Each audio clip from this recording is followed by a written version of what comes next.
Welcome to Global Dispatches, a podcast for the foreign policy and global development communities and anyone who wants a deeper understanding of what is driving events in the world today. I'm your host, Mark Leon Goldberg, editor of UN Dispatch. Enjoy the show. In late September, the government of Ethiopia expelled 7 top UN officials from the country. This move came just days before the government launched a new military offensive against the Tigray People's Liberation Front, the TPLF. As I record this, the offensive is ongoing. The federal government and the TPLF have been at war for nearly a year after armed conflict erupted in November 2020 in the northern Ethiopian region of Tigray. At the heart of this conflict is a power struggle between the TPLF and the federal government under the control of Prime Minister Abiy Ahmed.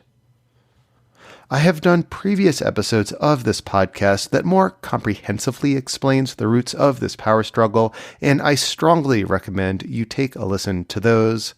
But for the purposes of this episode, let me briefly explain that for nearly 30 years, the TPLF was the dominant force in the federal government of Ethiopia.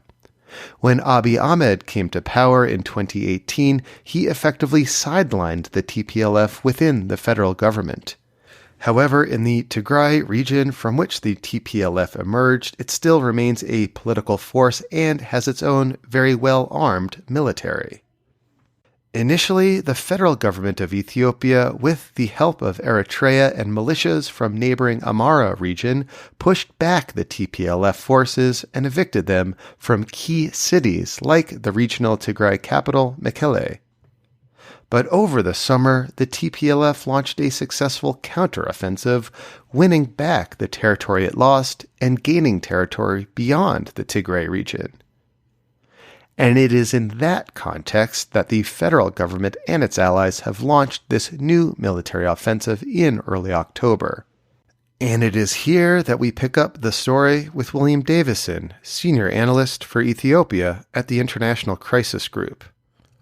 We kick off discussing the expulsion of these UN staff before having a broader conversation about how this conflict has evolved and its ongoing calamitous humanitarian impact. As always, please feel free to get in touch with me if there's anything on your mind. If you have suggestions of people you'd like me to interview or topics you'd like me to cover, you can hit me up on Twitter at Mark L. Goldberg or use the contact button on globaldispatchespodcast.com. Thank you. And now here is my conversation with William Davison of the International Crisis Group, whom I caught up with from Nairobi. My understanding, it's almost an unprecedented move in terms of this, sweeping expulsion of 7 senior staff, UN staff. Oh, it is. It is. From a UN perspective, I mean, I've covered the UN for 15 years. Nothing like this has happened. Right, exactly. I think, of course, it's hard to be certain about exactly what might have really driven these expulsions. We know the government's allegations that these officials had been meddling in Ethiopia's internal affairs and were accused in various ways of providing support to the TPLF,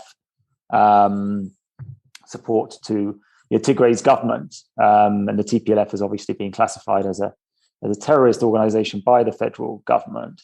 That, equally obviously has been denied by the UN, and we saw that very high-profile sort of request from the Secretary General for the Ethiopian government to provide some evidence of its allegations. And I should say, you are referring to this really kind of dramatic moment at a Security Council meeting in which the Secretary General Guterres directly asked the Ethiopian representative for evidence that his staff were, as you said, sort of supporting the TPLF in any meaningful way after the Ethiopian government representative listed this like litany of things that the UN was alleged to have done, and he kind of called him out for it. And you really kind of don't see these direct exchanges at a formal Security Council meeting like this very often. So it was something that was very notable. And in fact, it was that moment that inspired me to want to reach out to you for this interview.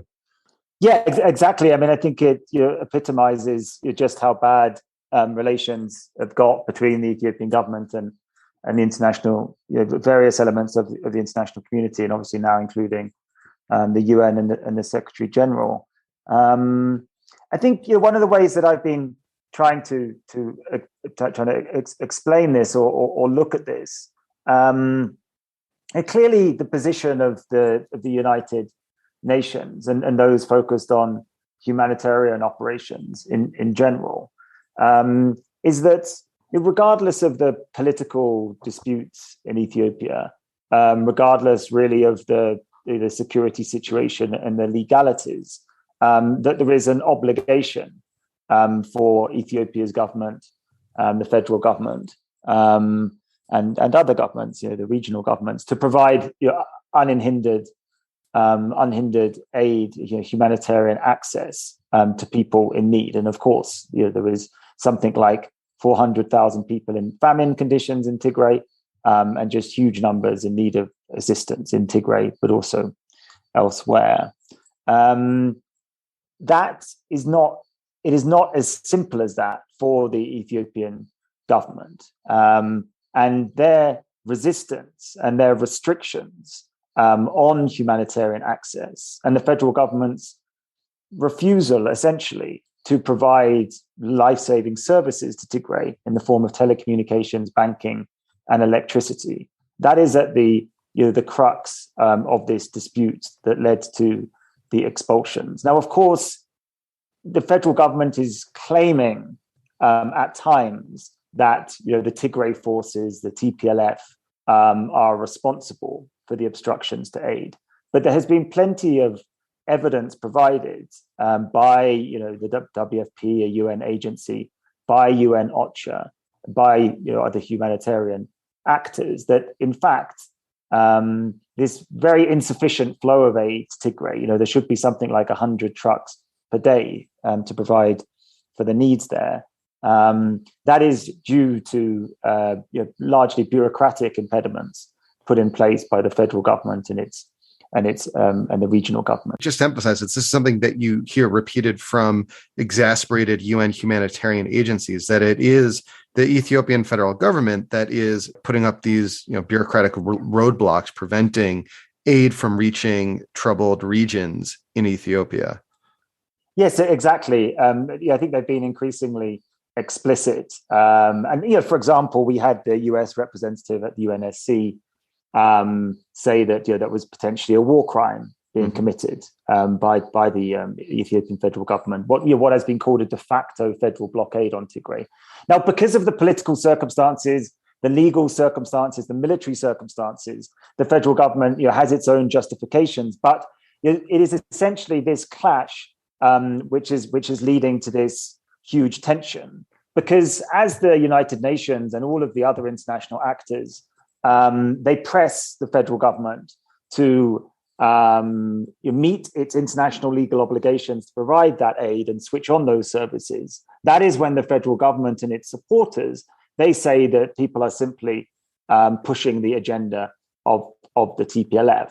Now, it seems pretty clear to me that they're not, and it just so happens that international humanitarian law and the federal government's obligations and the humanitarian imperative to prioritize lives in Tigray is what is driving the UN position. But it is true that that international position, as well as the call for inclusive negotiations and therefore the rehabilitation of the TPLF, that is what is perceived as support for the TPLF by the federal government, when really it is just alignment on these humanitarian issues. So like the sort of humanitarian imperative to keep people alive and fed in Tigray amidst a potential famine is perceived by the federal government to be giving material support to their enemies, the TPLF. Yes, exactly. And this is where, I'm in the business of trying to make assessments and analysis, but we can see plenty of instances when the federal officials have talked about aid diversion.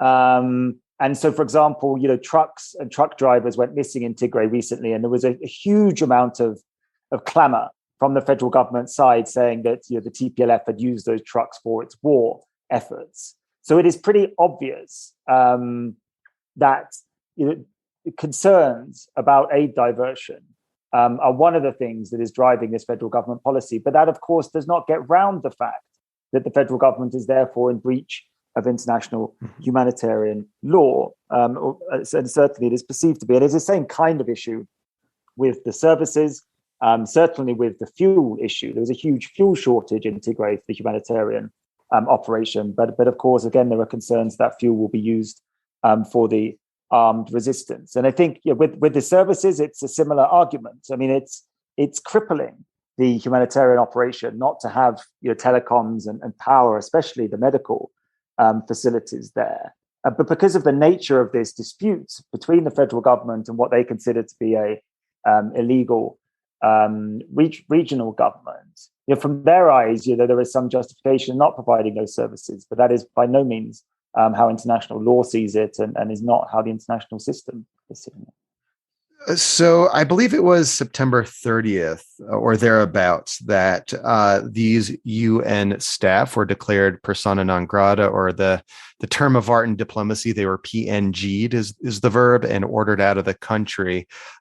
In retrospect, it seems, at least to me, that this was done deliberately in advance of this major new federal government offensive we have seen take hold in recent days. Does that strike you as plausible? I don't really see the advantage for that from the federal leadership. The formation of the new government had been promoted as a moment when, or a point in time when it was essentially impossible for the federal government to alter its policies towards Tigray. It could not rehabilitate, it could not be conciliatory, and we were only a few days away from that. I mean, we haven't seen a change in policy, but I don't really see how it's useful to send out that sort of signal in advance. The other thing I would mention is, of course, that the Biden administration has put in place this executive order, which allows the US government to place targeted sanctions on any individuals who are thought to be, essentially perpetuating the conflict. Now, in Washington, there is something of a debate going on about just how hard to go with the sanctions, how quickly to move, and how wide to cast the net. By expelling 7 UN officials, the federal government, they empowered the hawks in Washington who would be arguing for a tougher approach. That it's not obvious how that's in the interest. So it feels like some of the dynamics of the positions that the UN officials were taking. We know the head of OCHA, Martin Griffiths, gave a very hard-hitting interview. Antonio Guterres had got more critical. OCHA was regularly reporting about the de facto federal blockade, exposing the government, who was trying to claim that it was the Tigray forces who were responsible. So because it's hard to establish, how it makes sort of strategic sense, the timing, perhaps it was due to those other reasons that I just listed related to the operation and the conflict. So what then explains this renewed offensive by the federal government in Tigray? The situation since the federal government left Tigray in June, most of Tigray, the military and the administrators, the Tigray forces after that, they sort of 2 weeks later, really, they said, well, we're not going to remain here and allow ourselves to be blockaded. So we're going to go on the offensive.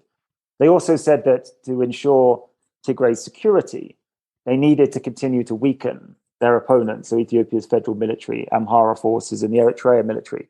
That was another justification. They also had territory that they want to reclaim, notably in southern Tigray, which they've done, but also in western Tigray, that Amhara region has taken over and is supported by the federal and Eritrean governments. So that was the justification for the Tigrayan offensive. They moved, they took territory in Afar, notably in northern Amhara region. That was essentially what occurred in July and August.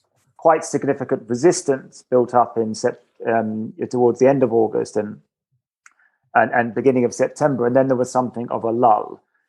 All we're really seeing now is a renewed effort by the federal military and its allies to push those Tigray forces out of Amhara, out of Afar, back into Tigray, and ultimately to defeat them. And this offensive comes after continued belligerent and at times hateful rhetoric towards the TPLF and massive mobilization on the federal side, as well as the Tigray forces and leadership, according to them, they're re-strategizing, consolidating, absorbing new recruits and captured material. So it was also the rainy season was ending in September. So really there was no particular surprise. And the federal ambition is to push back those Tigray forces into Tigray region. And do you think they will be successful in that? Are they a more robust force than those that are currently in the Amhara region? It's been difficult to know what's going on the battlefield and to understand the sort of relative strength of the different belligerents. I think what we know is that in terms of manpower, recently recruited manpower, the federal military and its allies have a significant advantage. Of course, they have the ability to purchase arms internationally and open supply lines. However, we have seen, considerable military success by the Tigray forces this year. Their commanders are hugely experienced. There seems to be a strong commitment from what is now said to be a very large Tigray force. People talk about hundreds of thousands. There seems to be a very strong commitment to achieve their military goals. They have captured this territory. And so I think it could, it's perfectly reasonable to think that there could be decisive military advantages gained on either side. But also we might see, something of a stalemate with sort of territory swapping hands in northern Amhara. But perhaps we won't see the Tigray forces, for example, reaching the Sudanese border or cutting the Djibouti road. And we might well not see in short order the federal military pushing Tigray forces back into Tigray. So it's hard to tell, but I think that's the sort of the broad picture. So this renewed fighting, as you just described it, seems to come at this particularly calamitous moment on the humanitarian side of things. I mean, you earlier said that the UN officials were expelled not long after the head of UN OCHA, the Office for the Coordination of Humanitarian Affairs, gave this hard-hitting interview to Reuters in which he suggested a widespread famine, what was about to befall the region, on par with the 2011 Somalia famine, which killed like 250,000 people. So we're talking about huge numbers of people at risk, just as at the same moment as UN humanitarian officials have been expelled, as NGO officials have been expelled, or NGOs have been no longer allowed to operate in the area, and just as this offensive mounts. What are you hearing from people on the ground in terms of the humanitarian situation in these affected regions? Nothing reassuring. I think it's obviously it's still hard to get information out of Tigray, I think, because of those fuel, telecoms, power outages and shortages. It's also difficult for people to make assessments on the ground. But I think, as you note, this renewed fighting, although perhaps the Tigray leadership has the objective of overcoming the blockade, well, that is quite a long-term goal, potentially. But the crisis is short-term. And as the fighting continues, the roads will stay closed. There will be little pressure internally on the federal government to relax its stance, certainly not to restore the services, for example. It will be very hard for the roads to open up through Amhara region whether because of closure by Amhara elements or whether due to active fighting. So it has the potential to exacerbate the humanitarian situation. And we should also note, in terms of the bigger picture here, we've been talking about this de facto blockade. It was a de facto blockade, an encirclement of Tigray that occurred in the first couple of months of the war, when the federal, certainly the first month when the federal forces went in. The point here is that this has been going on for quite a long time now. It has massively affected the Tigray economy. There's been destruction of factories, but also the banking system, for example, has been crippled. There has been very short electricity supply.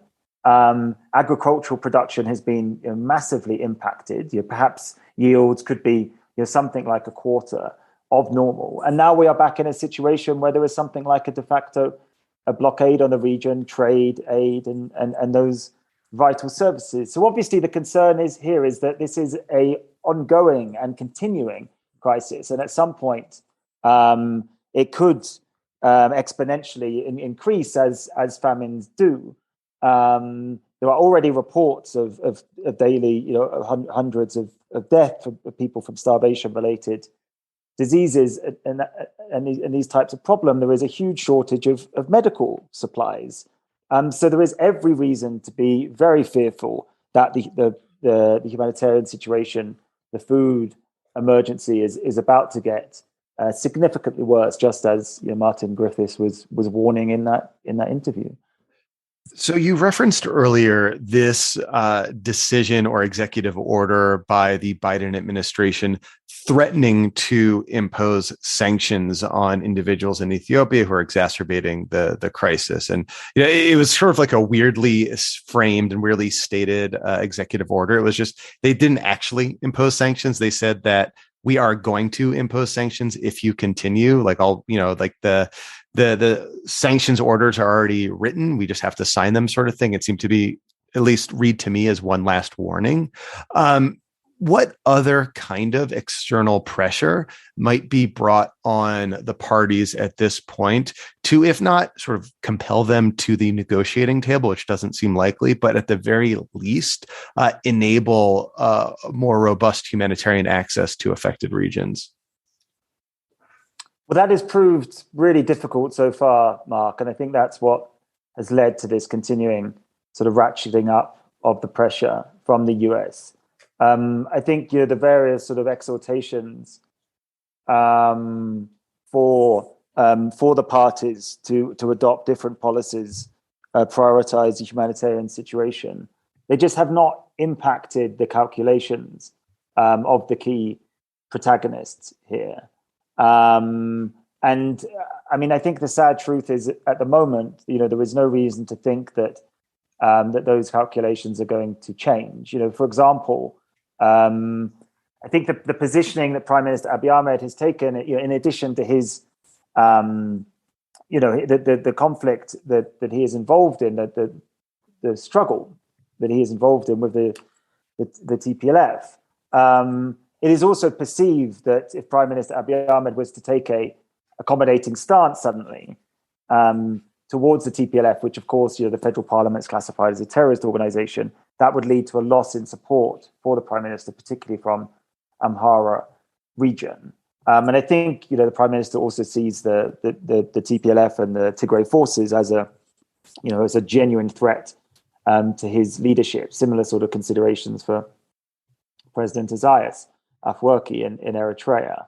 Then we have issues like this Western Tigray territorial dispute. There is no way that the Amhara leadership is going to give up on that land, which they had been, trying to regain essentially, or at least campaigning for decades. They said it was illegally annexed by the TPLF. And likewise, the Tigray leadership and commanders, well, they are not about to give up on their goals to restore Tigray's pre-war borders, for example. They are not about to give up on their efforts to not remain passive whilst this de facto federal blockade is placed upon Tigray during a humanitarian emergency. So the difficult thing about pressure is altering those calculations. And it doesn't matter whether you're the Secretary General or your President Obasanjo, the new African Union envoy for the region, or The Jeffrey former Feltman, Nigerian president. the former Nigerian, or Jeffrey Feltman. You know, everyone is saying the same thing, but it just hasn't made a dent in these calculations. Now, I don't want to be too negative, but perhaps things have to kind of get worse before they get better. We are in a new phase of fighting here, but could we soon get to a point where perhaps this war and its sort of attendant economic effects, plus the rising insecurity in Oromia, is that going to make the federal leadership or others, place pressure on the federal leadership to change course here? Might the Tigray leadership and commanders find themselves in a more disadvantageous military situation that allows them, that forces them to take a more accommodating approach in terms of negotiations, in order to prioritize that humanitarian relief operation inside Tigray?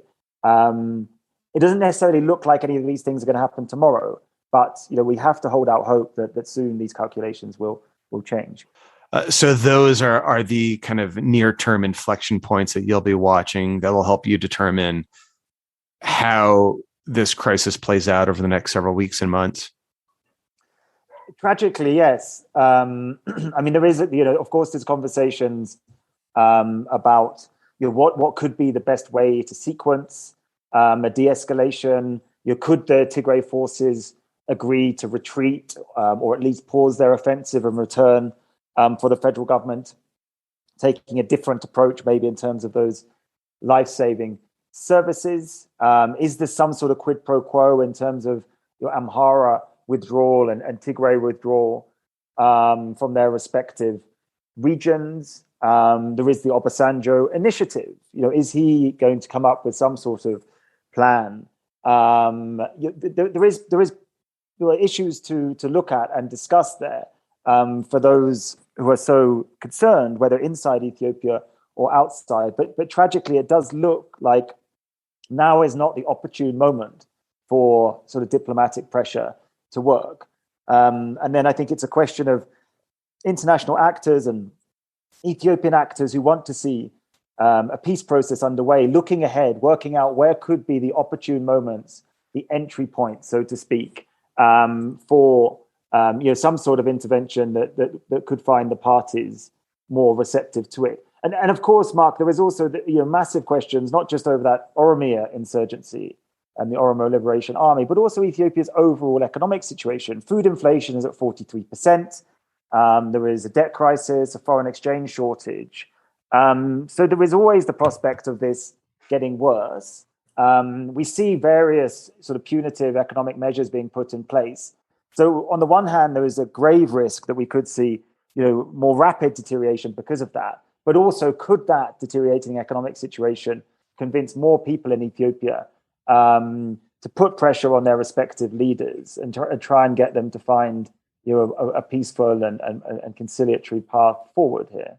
And just in case people are unaware, Oromia is another region of Ethiopia in which there has been some restive activity, I suppose you could say, over the last several months. Yes, and it's qualitatively different to the regional federal government civil war between Tigray and the federal government, because this is a rebellion. It is the Oromo Liberation Army. It is a group that has, a long time ago, really given up on peaceful politics. As more and more Oromo nationalist opposition parties have considered themselves excluded from the political process over the past year or so, the Oromo Liberation Army seems to have gained in strength. And although it is not as formidable and as organized a force as that of the Tigray armed movement, it is growing in strength. It is causing massive problems for the regional and federal security forces. It is taking over territory. It is interrupting economic activity in terms of agricultural production and trade routes in Oromia, which is the absolute core of Ethiopia, a major source of agricultural production, and the region that encircles Addis Ababa and has been a hotbed of anti-government resistance. And indeed, it was protests in Oromia that really brought Abiy to power to a large degree at the expense of the TPLF. So that is a simmering situation, already causing problems, which could well kind of exacerbate this overall crisis. I leave there just because it seems like an important demonstration of how conflict in one region, contributes to broader instability throughout the country. And it just seems that this is a crisis that is not getting better anytime soon. But I do appreciate you taking the time to explain to me and to listeners where things stand now and where they may be headed in the near future. Yeah, thanks, Mark. It does look rather bleak. Of course, politics is very unpredictable. Things can change overnight, and we do hold out hope that things will get better. But I also think it's entirely justified to be kind of pretty concerned and about the situation. All right, thank you so much. Thanks, Mark. All right, big thank you to William Davison. That was very helpful. And as I mentioned at the outset, I do recommend that you check out previous episodes on this conflict in Ethiopia, where we get more deep into the roots and origins of the fighting. All right, we'll see you next time. Bye.